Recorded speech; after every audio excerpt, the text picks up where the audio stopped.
49 అంటే సంతానం, 49 అంటే సంతోషం. నమస్తే, నేను Kavitha. Welcome to I dream news. Telangana రాష్ట్ర సాధన కోసం జరిగిన ఉద్యమంలో సబ్బండ వర్గాలను ఏకం చేసినటువంటి ఏకైక సాధనం పాట, ఆట. ప్రస్తుతం మనతో పాటుగా ఉన్నారు కళాకారుడు మిట్టపల్లి సురేందర్ గారు. సురేందర్ గారు, నమస్కారం అండి. నమస్తే కవిత గారు. తెలంగాణ రాష్ట్ర అవతరణ దినోత్సవ శుభాకాంక్షలు. మీరు పోరాడి సాధించుకుని అందరితో పాటు కలిసి అందరినీ ఏకం చేసినటువంటి పాట 10 ఏళ్ళయింది. సో ఫస్ట్ ప్రతి ఒక్కరిని కదిలించినటువంటి పాట రాతి బొమ్మల్లోన కొలువైన శివుడా. ఆ పాటతో స్టార్ట్ చేద్దాం మనం. తెలంగాణ బిడ్డలందరికీ, తెలంగాణలో పుట్టి ప్రపంచ పటం మీద ఎక్కడెక్కడో జీవిస్తున్న, ప్రపంచ దేశాల్లో జీవిస్తున్న తెలంగాణ పౌరులందరికీ తెలంగాణ స్వాతంత్ర్య దినోత్సవ శుభాకాంక్షలు తెలియజేస్తూ, తెలంగాణ కోసం మలిదశ ఉద్యమంలో ప్రాణాలు అర్పించిన శ్రీకాంతచారి కోసం కొన్ని మార్పులతో నేను రాయబడ్డ పాట.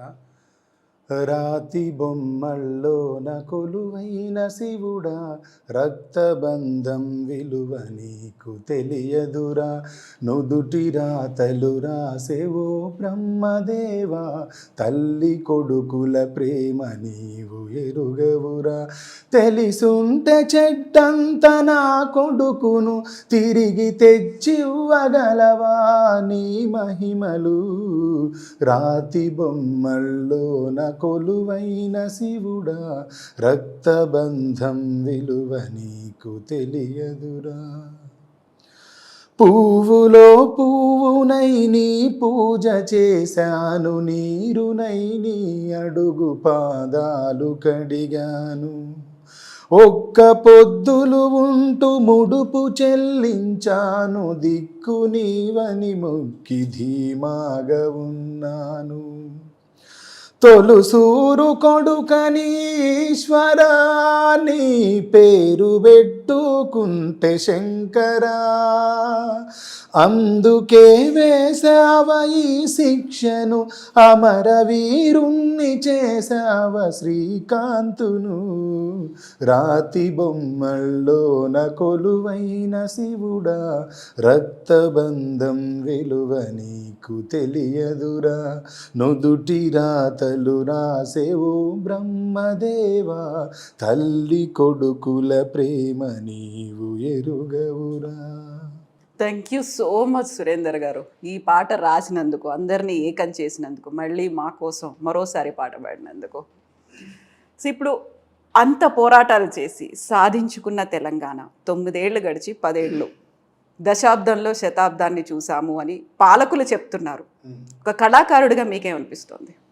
నిజంగా వండరే మేడం.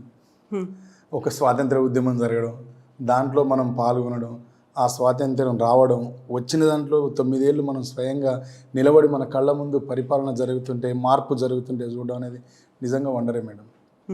గతంలో తెలంగాణను పోల్చుకుంటే 9 ఏళ్ల కింద ఉన్న తెలంగాణను పోల్చుకున్న, 15 ఏళ్ల క్రితం ఉన్న తెలంగాణను పోల్చుకున్న, 20 ఏళ్ల క్రితం మేము అనుభవించిన జీవితానికి ఇప్పుడు మా ఊర్లో ఉన్న జీవితానికి చాలా తేడా ఉంది.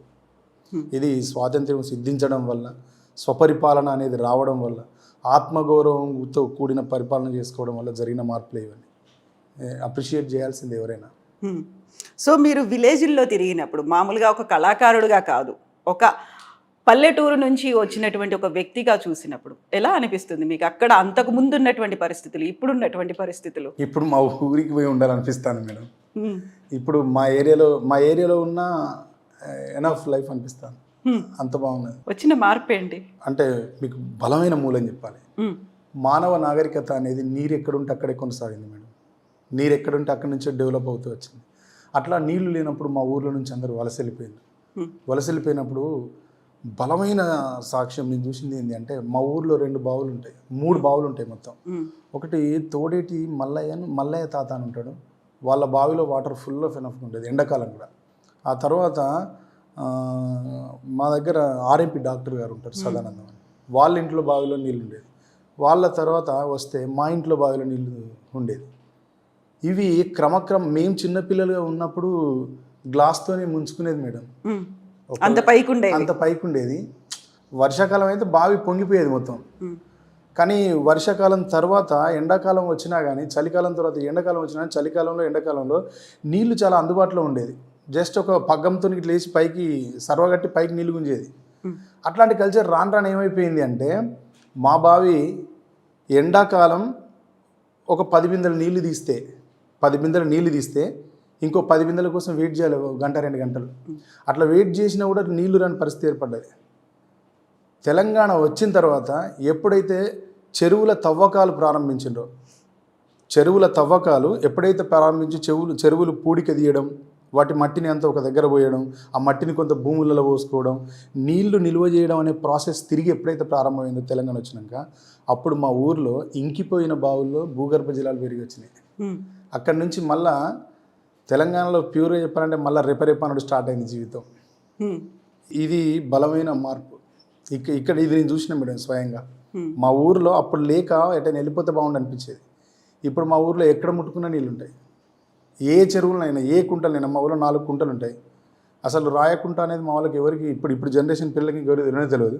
కానీ దాంట్లో కూడా నీళ్ళు ఉన్నాయి. మనం చూసిన అక్కడ కూడా నీళ్ళు ఉన్నాయి. నగరం, వెలంపల్లి, మా ఊరికి ఈ 2 ఊర్లకు మధ్య మా ఇంటి మూల మీద ఒక చెరువు ఉంటుంది, ఆ కుంట ఉంటుంది. ఆ కుంటను ఆనుకొని పైన ఇంకో కుంట ఉంటుంది. ఆ కుంటలో ఎప్పుడు నీళ్ళు ఉండకపోయేది. ఈ 2 ఊర్ల మధ్య ఒక కెనాల్ కూడా ఉంటుంది, కానీ ఇప్పుడు దాంట్లో నీళ్ళు ఉన్నాయి. ఇంత మార్పు వచ్చిన తర్వాత మా ఊర్లో తిరుగుతా ఉంటే నాకు అక్కడనే ఉండబుద్ధి అవుతాను, రాబుద్ధి అవుతుంది. నేను వచ్చి కూడా 2 రోజులు అవుతుంది ఊరు నుంచి ఇక్కడికి వచ్చి. సో పోయినప్పుడు ఎన్ని రోజులు ఉంటారు అక్కడ? ఒక్కోసారి నాకు వర్క్ ఉన్న వాయిదేసి ఉంటాం. మా తమ్ముళ్ళు రోజు పొద్దున రెడీ అవుతాం మేడం. రోజు పొద్దున రెడీ అవుతాం. రెడీ అయ్యి ఏం చేస్తామంటే ఇంట్లో నుంచి కారు తీస్తా. మా కారు తీసి మెయిన్ రోడ్ ఎక్కి ఇట్లా టర్న్ తిరగంగానే రైట్ సైడ్ ఎల్లమ్మ గుడి ఉంటుంది.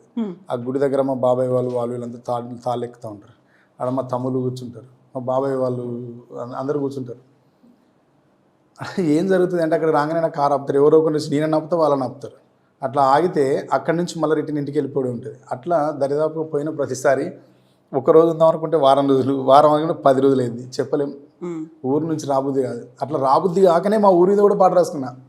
ఆ పాట నేను ఇప్పుడు అడుగుదాం అనుకున్నా. ఇప్పుడు అట్లా నేను వస్తా నాకు అంటే దాన్ని వదిలిపెట్టి రాబుద్ది కాక పాట రాసిన.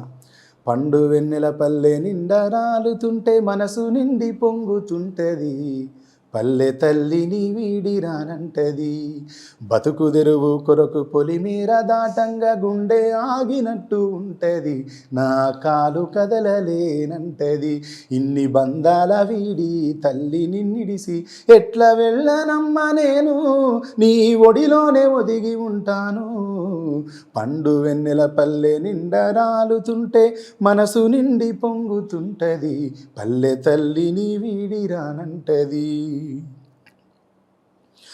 ఆకుల్ని మేసేటి మేకల్ని చూస్తే ఆకలన్నదే పుట్టది, ఆవుల మందల గుంపుల్ని చూస్తే ఆనందమే కలుగుతుంటది, యువతలి ఒడ్డును అవతలి ఒడ్డును ముద్దాడుతున్నట్టు మధ్యన వారేటి కిన్నెరసాని వాగువనలు వాగి ఒడ్డున మట్టి గడ్డల్ల పుట్టిన మొక్కల్ని ముద్దాడుతుంటాయి, పండు వెన్నెల పల్లె నిండా రాలుతుంటే మనసు నిండి పొంగుతుంటది, పల్లె తల్లిని వీడి రానంటది.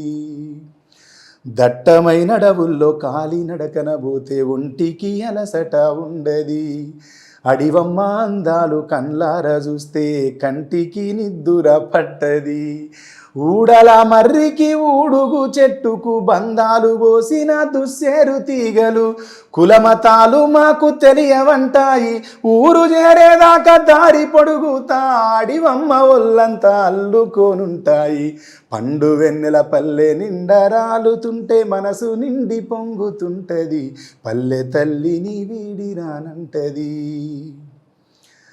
వాలుతున్న పొద్దున పల్లె నుదుటన బొట్టు పెట్టినట్టుగుంటది, పచ్చనాకుల మీద ఎన్నెల జల్లు ఎండిపూత తీరుగుంటది, 4 దిక్కుల చీకటలు మూకోంగా మినుగురు పురుగులు వెలుగులు పంచంగా కన్న తల్లి తీరు చల్లగాలి దాకి పచ్చిక ఒడిలో నాదమరిచి నన్ను కునుకు తీసి పొమ్మంటది, పండు వెన్నెల పల్లె నిండా రాలుతుంటే మనసు నిండి పొంగుతుంటది, పల్లె తల్లిని వీడి రానంటది, జాలిగల్ల లచ్చుమవ్వ సూపులకు తోడెళ్ళే సాధు జీవులైతాయని పాటకు ఎన్నెల పరవశించిపోయి మోటదో నేను ముద్దాడుతాదని తాజ్మహలుకున్న అందాల కన్నా వాగులో పిచ్చుక గూడు మిన్నని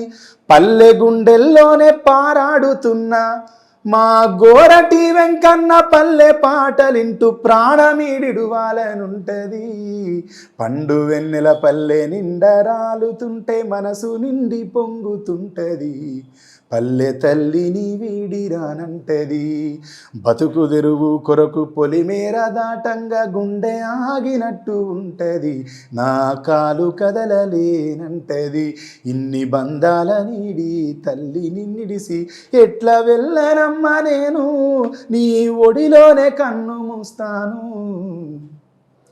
ఇది ఊరికి పోయిన ప్రతి నిమిషం తలుచుకుంటూనే ఉంటాను ఇట్లా జీవితాన్ని. అక్కడికి పోతే ఏమైంది అంటే మీరు పోతూ ఉంటారు కదా వరంగల్కి, మీరు ఒకసారి గుర్తు చేసుకోండి. మనం ఊరికి పోతే ఇప్పుడు మనం ఎదిగినమనే అహం ఉండొచ్చు, పొగరు ఉండొచ్చు, ఏమైనా ఉండొచ్చు, స్టేటస్ అన్నీ రావచ్చు. కానీ ఊరికి ఒకసారి వినాం అనుకో నగ్నంగా బట్టలు లేకుండా బాల్యంలోకి వెళ్ళిపోతాం. ఆ జ్ఞాపకం ఈ ప్రపంచం ఏది గుర్తుకు రానిది. ఎంత పెద్ద అంతస్తులు ఉన్నా, ఎంత సంపద ఉన్నా, ఎంత పేరు ప్రఖ్యాతులు ఉన్నా, ఎంతటి రాజ్యాధికారం ఉన్నా సొంత ఊరిలో ఉండే తృప్తి ఇంకెక్కడ ఉండదు మేడం. పల్లె తల్లిని మీరు దాటి వస్తూ ఉంటే గుండె ఆగిపోయినంత పని అవుతుంది. మరి పట్నం అంటే ఇప్పుడు ఎంచుకున్న జీవితం. పట్నం అనేది ఎంచుకున్న జీవితం, పల్లెటూరు అనేది పంచుకున్న జీవితం. దాని మీద మమకారం తగ్గదు మేడం. ఎంచుకున్న జీవితం కోసం పనిచేయాలి కాబట్టి ఇక్కడికి వస్తాం అంతే. ఓకే, మరి పట్నం గురించి ఏం రాయలే? ఎంచుకున్న జీవితం ఎట్లున్నది ఇప్పుడు? రాయలేదు మేడం, అనిపించలేదు. ఎప్పుడు పాట రాయలేదు. అంత ప్రేమ మోజు ఇంకా కలగలేదా ఎంచుకున్న జీవితం మీద? అనే కలగలేదు మేడం, కలగలేదు. బట్ ఇది కూడా ఇప్పుడు ఈ జనరేషన్ పిల్లల కోసం, కన్న పిల్లల కోసం డెఫినెట్గా పనిచేయాలి, తప్పదు. వాళ్ళకి రేపు మన ఊరంటే వరంగల్ అంటే ఎంత ప్రేమ ఉంటుందో, వాళ్ళకి రేపు హైదరాబాద్ అంటే మణికొండ, జూబ్లీ హిల్స్ ఏరియా అంటే పిల్లలు రేపు వాళ్ళకి అంత పిచ్చి ఉంటుంది, చెప్పలేము. నా లైఫ్ అయితే అక్కడనే. సో ఇప్పుడు 10 ఏళ్ల తెలంగాణ అందరూ అనుకున్నట్టే ఉంది అనుకుంటున్నారా? మీకైతే పల్లెటూరు బాగా డెవలప్ అయింది, అక్కడి నుంచి రావాలని లేదు? భారతదేశానికి స్వాతంత్రం వచ్చి ఎన్నేళ్ళైంది? 75 ఏళ్ళు అయింది. 75 ఏళ్ళ భారతదేశం అందరూ అనుకున్నట్టే ఉందా? ఇంకా ఇప్పటికి అసమానతలు ఉన్నాయి అంటున్నారు, అసంతృప్తి ఉంది అంటున్నారు. నేను నా క్వశ్చన్, మీరు అడిగిన ప్రశ్నే నేను మిమ్మల్ని అడుగుతున్నాను మేడం. అంటే నాకు నాలెడ్జ్ లేదు కాబట్టి అడుగుతున్నా. భారతదేశానికి స్వాతంత్రం వచ్చి 75 ఏళ్ళు అయింది కదా. ఈ 75 ఏళ్ళ భారతదేశం అందరూ అనుకున్నట్టే ఉందా? సో అట్లాంటప్పుడు తెలంగాణ ఇంకా అంత ఏజ్ రాలేదా? ఆన్సర్ ఇవ్వలేదు, మీరు ఆన్సర్ మీరే చూజ్ చేసుకుంటారు.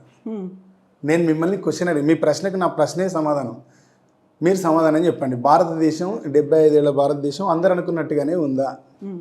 అందరు కోరుకున్నట్టుగా లేదంటారు. ఒక కళాకారుడికి అనిపించిందా అలా? ఎవరి పోరాటం వాళ్ళు చేస్తూనే ఉంటారు మేడం. ఎంత స్వార్థం ఉన్నా, ఎంత వెనకేసుకోవాలని ఉన్నా, ఎంత రాజకీయ నాయకుడిగా, ఎంత వాళ్ళు వ్యక్తిగతంగా ఏమనుకుని ఫైట్ చేసినా, ప్రజా జీవితంలో ఉన్నప్పుడు మీరైనా నేనైనా రేపు స్టేజీ పోతే ఎవరైనా ఎంతో పని చేయాలనుకుంటాం. కానీ అనుకున్నంత రాకపోవచ్చు కొన్ని సందర్భాలు మనం ఒకవైపు నుంచి అనుకుంటే ఇంకో వైపు నుంచి మంచి జరుగుతూ ఉంటుంది. కానీ ఏ మాటకు ఆ మాట చెప్తే ఇంతకాలం రోడ్లు ఎందుకు కానట్టు తెలంగాణలో? మీరు వరంగల్కి వెళ్తుంటారు కదా, కరీంనగర్కి వెళ్తుంటారు కదా, ఇప్పుడు నల్గొండకు పోతుంటారు కదా, ఇప్పుడు మెదక్ పోతుంటారు కదా, నిజామాబాద్ పోతుంటారు కదా, వెళ్తారు కదా, చూస్తున్నారు కదా, మీ కళ్ళతో ఖమ్మం రోడ్లు చూస్తున్నారు కదా. ఏమై ఉండొచ్చు మరి? అప్పుడు ఎందుకు రాలేదు ఇట్లా రోడ్లు? చెప్పండి. అప్పుడు చెరువుల్లో నీరు ఎందుకు లేదు? అప్పుడు మీరు ఒకసారి 15 ఏళ్ళు 12 ఏళ్ళు వెనకకు పోయి చూడండి. ముదిరాజుల జీవితాలు ఎంత కష్టతరంగా ఉండేది ఊర్లలో. మా ఊర్లో దుసరాజయ్య తాత అని ఉంటాడు.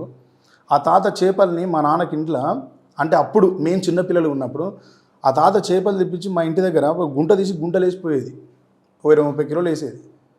వాళ్ళ ఇంట్లో ఎప్పుడు పోయినా మేము చిన్నపిల్లలు ఉన్నప్పుడు, మా నాన్న సారా కాంట్రాక్టర్గా ఉన్నప్పుడు మేము ఎప్పుడు వాళ్ళ ఇంటికి వెళ్ళినా కూడా వాళ్ళ ఇంటి దగ్గర ఎప్పుడు చేపలు ఉండేది. కానీ ఆ తర్వాత ఎందుకో మా ఇంటి దగ్గర గుంత ఎండిపోయింది, వాళ్ళ ఇంట్లో చేపలు లేవు.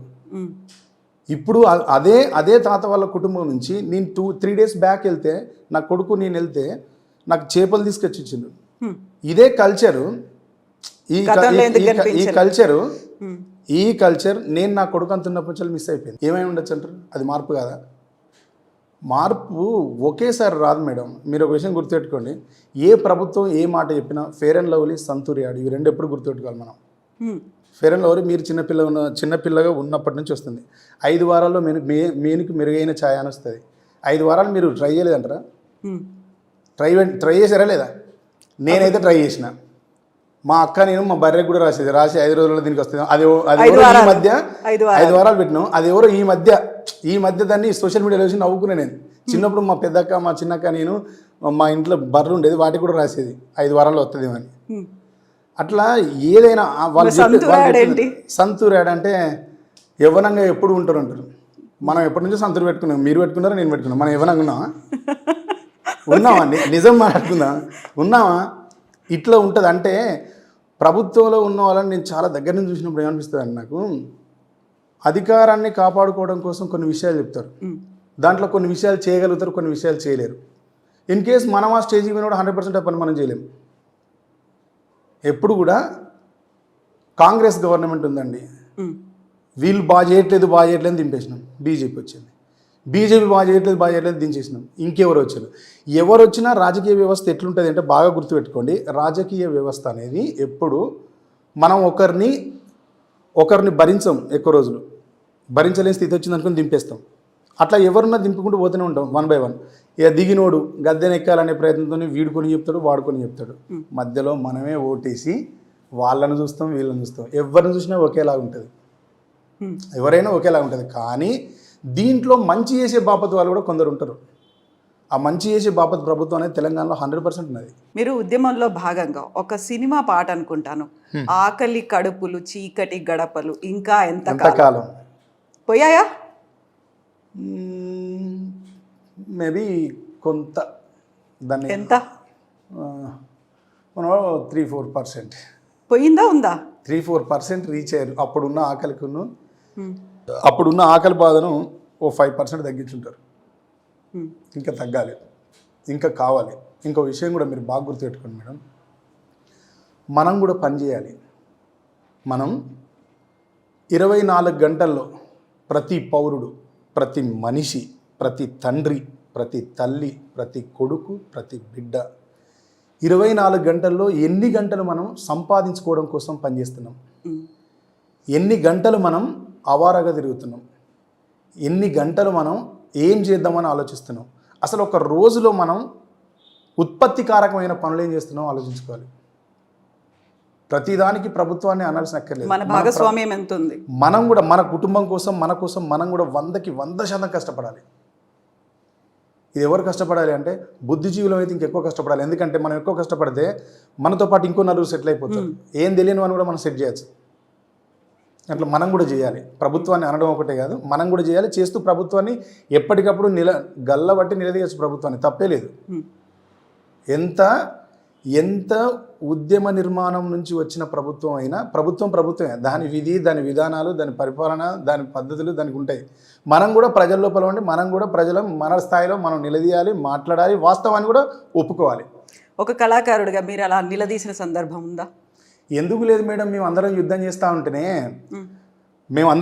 చేస్తూ ఉంటేనే పాట రాసిన. నేను ఎమ్మెల్యేలుగా మేము రాజీనామాలు చేసినాం, మేము త్యాగం చేసినామంటే, ఎలాగ మీది త్యాగమనాలే నాయకులారా, అసెంబ్లీ సీటుకు ఆరాటపడే నేతల్లారా, పదవులను దులుట త్యాగం అంటే నాయకురారా, మరి ప్రాణాలొదులుటనేమంటారు పాలకులారా, యూనివర్సిటీ పోరుల ఒరిగిన వీరులనే మందాము, మరి ఆ వీర యోధులను కన్న తల్లుల కడుపు కోతకే మాట సరి, బందూకులు తీసిన ప్రాణాల్లో మీ బంధువులొకరున్నారా, బంధులు నడుపుతూ బంధీలైన వారిలో మీ వారున్నారా, కల్లోలంగా మారిన క్యాంపస్ గొడవలో మీరొకరున్నారా, నెత్తులు పగిలి నెత్తురు చిమ్మిన లాఠీ దెబ్బలు తిన్నారా, ఏసీ గదులను వీడని మీరే త్యాగం చేశారనుకుంటే, ఎంతో భవిష్యత్తును వదిలి ఒరిగిన విద్యార్థులనే మందా, ఎలాగ మీది త్యాగమనాలే నాయకులారా, అసెంబ్లీ సీటుకు ఆరాటపడే నేతల్లారా, పదవుల నొదులుట త్యాగం అంటే నాయకులారా, మరి ప్రాణాలొదులుటనేమంటారు పాలకులారా, మంచు ముక్కలతో మందు సీసలతో జైలు హింస అనుభవించారా, వెలుగే పడని చీకటి గదిలో చిత్రహింస పాలయ్యారా, ఆటవికంగా తగిలిన తూటాకు అవయవాన్ని కోల్పోయారా, పుట్టగొడుగుళ్ళ పెట్టిన కేసులో కోర్టుకు బాధితులైనారా, ఎప్పుడు ఎక్కడ ఏం కోల్పోతిరి త్యాగం నీదంటున్నారు, ఏది జరిగినా 60 ఏళ్లుగా జనమే ముందున్నారు. ఇది కళాకారుడిగా మీరు ఉద్యమం సమయంలో రాసిన పాట. అవును. ఇప్పుడు దశాబ్దంలో శతాబ్దం అని మనం 9 ఏళ్ళు గడిచాయి 10 ఏళ్ళు వచ్చాయి అనుకున్నప్పుడు కళాకారుడిగా ప్రశ్నించాలి అంటే ఏమన్నా అంశాలు ఉన్నాయా? కొత్తగా పెళ్ళైన జంట ఉంటుంది మేడం. ఓకే, కొత్తగా పెళ్ళైన జంటకి ఎన్నేళ్ళ జ్ఞానం రావచ్చు అంటారు? Depends, situations depends. ఇక్కడ కూడా మార్పు అనేది జరగడానికి ఇక్కడ కూడా టైం పడుతుంది. ఇప్పుడే అన్నిటికీ ఎక్కి తొక్కి నా చేతిలో కళ ఉందని, అవినీతి జరిగిపోతుందని, జరగకముందు ఇట్లా అయింది అట్లా అయిందని అనడానికి ఏం లేదు మేడం. ఎంతకాలం వెయిట్ చేస్తారు? అలా వెయిట్ చేద్దాం. జనం లోపల ఒక తిరుగుబాటు వస్తుంది, తెలుసా మీకు? తెలుసా? జనం లోపల ఒక తిరుగుబాటు వస్తుంది. ప్రజలు వ్యతిరేకిస్తే నిజమైన వ్యతిరేకత. ప్రజల లోపల వ్యతిరేకత కనిపించింది అంటే దాన్ని ఎవరు ఆపలేరు మేడం. అది నిజం. మనం గోరంతల్ని కొండంతలు చేసి రాయొచ్చు, కొండంతల్ని రవ్వంతలు కూడా చేసి రాయొచ్చు. కానీ ఇక్కడ తెలంగాణలో మునిగిన కొంపలైతే ఏం లేవు మేడం. కొన్ని సమస్యలు ఉన్నాయి. ఇప్పుడు కొన్నింటిని సాధించగలుగుతుంది మేడం, ఇంకా కొన్నింటిని సాధించే టైం పట్టవచ్చు కదా. మనం ఎందుకని తొందరపడి అప్పుడే వద్దు, రెస్పాండ్ అవ్వద్దు, రియాక్ట్ అవ్వద్దు. రియాక్ట్ అయ్యే రోజు అయితే డెఫినెట్గా రియాక్ట్ అవ్వడే ఉంటుంది మేడం. మనం సంఖ్యలు వేసుకొని కూర్చోవడానికి, నేను ఇంట్లో సాదుకునే కోడిని కాదు, నేను కవిని. సందర్భం వచ్చినప్పుడు నన్ను ఎవరు అడగాల్సిన అక్కర్ లేదు, డెఫినెట్గా స్పందిస్తాం. మళ్ళీ ఇంకో విషయం, ఒకవేళ జైల్లో పెడతారేమో, అరెస్టులు చేస్తారేమో, నెక్స్ట్ ఇలాంటి ఏమైనా వస్తాయో మీ నుంచి, అవి కూడా ఏం కొత్తవి కాదు. ఏమైనా అవి కూడా ఏమి కొత్తవి కావు. భయంకరమైన జీవితాన్ని నేను చిన్నగా ఉన్నప్పుడు చూసినాను. ఎంత భయంకరమైన జీవితం తెలుసా? మా నాన్న, మా అమ్మ, మా 2 అక్కలు, మా అన్న, ముగ్గురు, వీళ్ళు 5గురు చేనుకు పోతారు. నేను ఒక్కరిని స్కూల్కి పోయి ఇంటికి వస్తా లేట్గా. వచ్చేసరికి మా ఇంటి చుట్టూ మొత్తం తుపాకులు పట్టుకొని పోలీసులు ఉంటారు. మా ఇంటి చుట్టూ తుపాకులు పట్టుకొని పోలీసులు ఉంటారు మేడం. మా ఇంటికి ముందు 2 వేప చెట్లు ఉంటాయి. మా మేనత్త ఉంటుంది వెంకటక్క అని, మా రెండో నానమ్మ ఉంటుంది కనకమ్మ అని, మా ఇంకో నానమ్మ ఉంటుంది, మా సొంత నానమ్మ వాళ్ళ సొంత చెల్లె లచ్చమ్మ, ఆమె అందరం చిన్నమ్మ అని పిలుస్తాం. వీళ్ళందరూ వచ్చి ఈ మా వెంకటక్కల వేప చెట్ల కింద అందరు నిలబడి చూస్తూ ఉంటారు.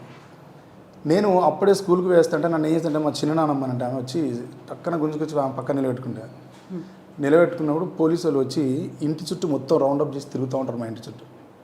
మా ఇంటి చుట్టూ తిరుగుతూ ఉంటారు. ఇల్లు చాలా పెద్ద ఉంటుంది, మాది పెద్ద ఇల్లు. వాళ్ళకి ఎటు చూసినా డోర్లు కనబడుతున్నాయి, డోర్ నన్ను క్లోజ్ చేసి ఉంటాయి. ఏం చేయాలో అర్థం కాక తుపాకులతో కొట్టి డోర్లు పలగొడతారు. ఈ పలగొడతా అంటే నేను భయపడుతూ ఉంటాను, మా నాన్న తీసుకుపోయి చంపేస్తారు, మా అమ్మని చంపేస్తారు, మా అక్కల్ని అని అంటారు. కానీ ఎవరు లేరు ఇంట్లో. 1 by 1 డోర్లు తీస్తూ ఉంటే ఎవరు లేరు. ఈ డోర్లు తీసుకుని వచ్చిన తర్వాత చేసినట్టు పోలీసులకు ఆవేశం, అంటే వాళ్ళు ఓడిపోయాను అనే, ఎవరు లేరు అందరూ ఎస్కేప్ అయిపోయారని, ఓడిపోయాను అనే ఆ పరాజయం తాలూకు పౌరుషం ఉంటుంది కదా. ఆ పౌరుషంతో ఏం చేశారంటే వాళ్ళు, మా నాన్న రేషన్ షాప్ డీలర్, ఇంతకుముందు సారా కాంట్రాక్టర్. ఈ రేషన్ షాప్ డీలర్ అయితే ఏం చేస్తారంటే మంచినీళ్ళ బావి, నేను ఇందా చెప్పిన కదా, కిరోసిన్ డ్రమ్ములు పలగొట్టి మంచినీళ్ళ బావిలో మొత్తం డ్రమ్ములో ఉన్న కిరోసిన్ మొత్తం పోసింది. ఒకటి, ఇంట్లో మక్కలు ఉంటాయి, కందులు ఉంటాయి, పెసళ్ళు ఉంటాయి, పత్తి ఉంటుంది, వరి ఉంటుంది, బియ్యం ఉంటాయి. వీటన్నింటి మీద కిరోసిన్ పోసి బయటికి తీసుకొచ్చి కిరోసిన్ పోసి అన్నీ తగలబెట్టింది. మా ఇంట్లో 92-93 పీరియడ్లో డైనింగ్ టేబుల్ ఉంటుంది. డైనింగ్ టేబుల్ లేపితే ఇద్దరికి లేవకపోతే 6 సిఆర్పిఎఫ్ పోలీసులు ఏమంటారు, 6 పోలీసులు పోయి తీసుకొచ్చి బయట ఎత్తేస్తారు. పలగకపోతే సిఐ నవ్వుతూ ఉంటాడు, ఏంద్రాబాయ్ పలుగుతలేవు, దేంతో చేయించిన వీడని లేపి మళ్ళీ ఎత్తేస్తారు. పలగాయి అవి. పలగకపోతే మా ఇంటికి ఎదురుగా ఇంకో ఇల్లు కడతాను మా నాన్న పౌల్ట్రీ ఫామ్ పెట్టడానికి. దానికి ఉన్న కట్టరాలు తీసుకొచ్చి పలగొడతారు. కట్టరాలు తెచ్చి పునాది రాళ్ళు ఉంటాయి కదా, పునాది రాళ్ళు ఎత్తేసి మొత్తం అన్ని పలగొట్టాను. ఎందుకు? అన్నలకు అన్నం పెట్టినామని. వాళ్ళు నిలబడి టార్చర్ చేస్తుంటే మా ఇల్లును విధ్వంసం చేస్తుంటే చూసిన మా నాన్న ఇట్లా వీళ్ళు మా బాబాయిలు అందరూ తీసుకెళ్ళి జైలు పెట్టి తీసుకుపోయి సర్ది పట్టుకొని పోయి మాట్లాడచ్చు పోలీస్ స్టేషన్ కాడికి పోయి. కొత్త ఏం లేదు మేడం, భయపడరు దేనికి, భయపడే ప్రసక్తి అసలే ఉండదు, అస్సలే ఉండదు. సో ఇప్పటికీ అదే ఆవేశం కంటిన్యూ అవుతుందా మిట్టపల్లి సురేందర్? ఎందుకు అవుతుంది మేడం, ఇది జీవితం. మామూలుగా కళాకారులకి ఒక ఆవేశం ఉంటుంది, వాళ్ళు ఎమోషన్, దాని ఎమోషన్ కూడా ఒక ఆవేశమే కదా. సరే, ఆవేశం ఒక ఎమోషన్, ఆవేశం భావోద్వేగాలు అనేవి అన్నీ అందులో ఉంటాయి, అందులో ఆవేశం కూడా ఒక పార్ట్. అవును. సో కళాకారులకు ఎక్కువ ఉంటుందా ఆవేశం, స్పందించే గుణం? స్పందించే గుణం ఎక్కువ ఉంటుంది మేడం.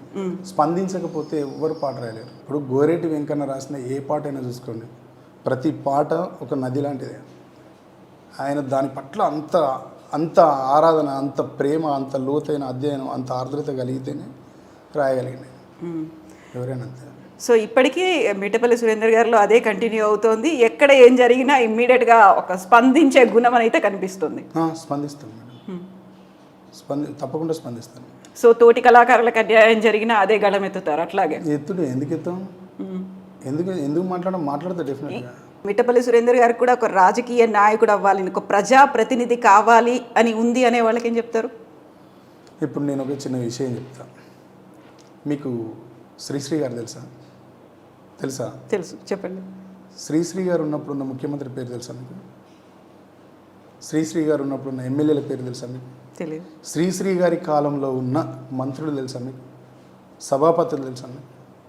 కానీ వాళ్ళందరూ ఉన్నప్పుడు ఉన్న శ్రీశ్రీ మీకు ఇప్పటికీ తెలుసా? తెలియదా?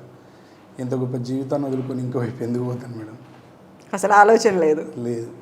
ఇప్పుడు కళాకారుడు తోటి కళాకారులకు అన్యాయం చేస్తున్నప్పుడు స్పందించింది కూడా కేవలం ఆ ఉద్దేశంతోనే అనేవాళ్ళకి అట్లా ఉంటే వాళ్ళే నాకు ఒక కాన్స్టిట్యున్సీ ఎతికి ఇవ్వని చెప్పండి, వాళ్ళు చెప్పిన దగ్గరికి పోతాను నేను. అక్కడి నుంచి పోటీ చేయడానికి అది ఎక్కడుందో పోతా నేను. ఓకే, నాకు పాలిటిక్స్ అనేది లేదు మేడం, అది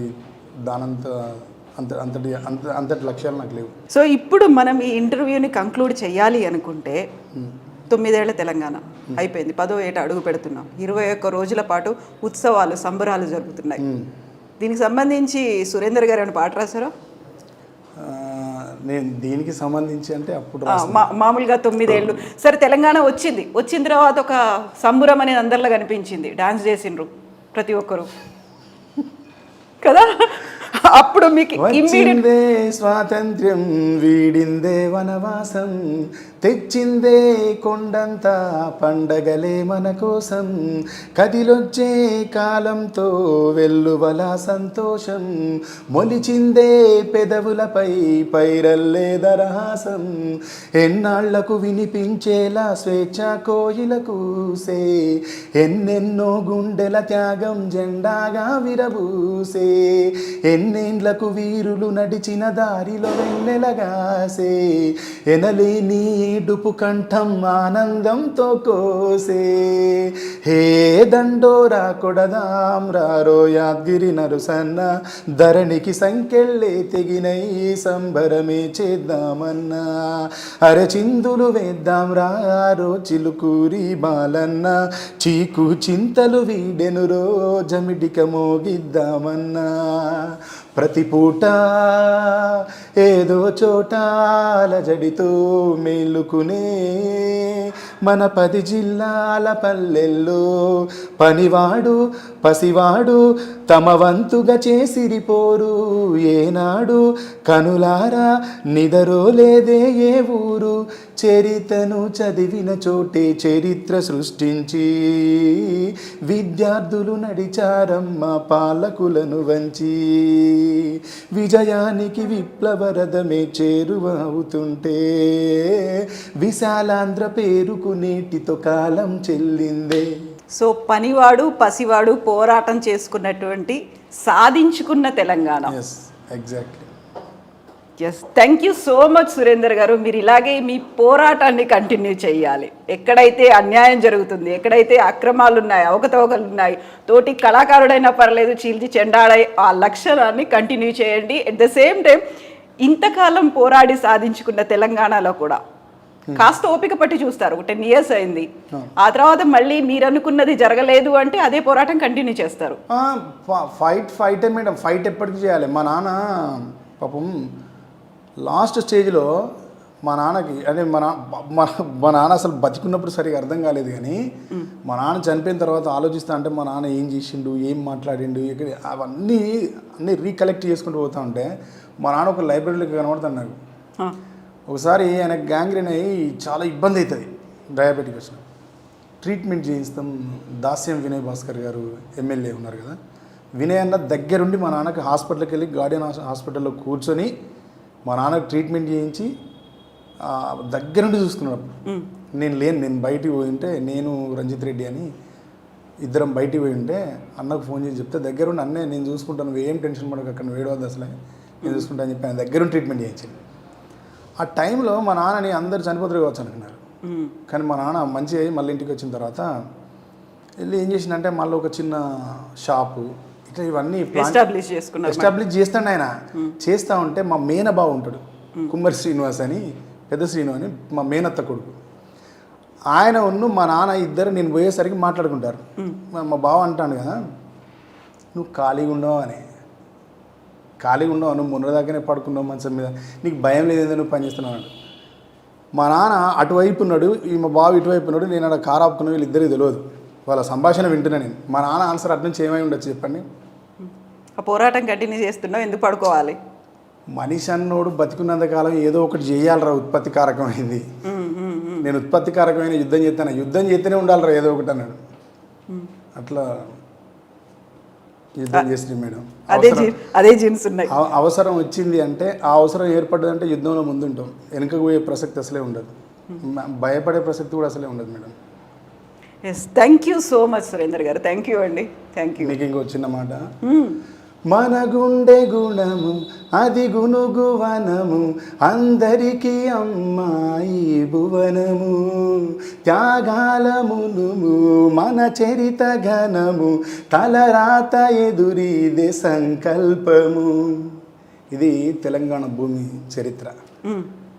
ఈ భూగోళం మీద ఎక్కడెక్కడో ఉన్న తెలంగాణ బిడ్డలందరికీ మరొకసారి తెలంగాణ స్వాతంత్ర దినోత్సవ శుభాకాంక్షలు తెలియజేస్తూ మీ మిట్టపల్లి సురేందర్, కవిత కూడా మన వరంగలే. Thank you so much and మీకు కూడా మరోసారి తెలంగాణ ఆవిర్భావ దినోత్సవ శుభాకాంక్షలు. కంటిన్యూ ద స్పిరిట్, ఆ పోరాటాన్ని కంటిన్యూ చేయండి. Yes, thank you so much. That's all with Mittapalli Surender గారు. This is Kavitha signing of.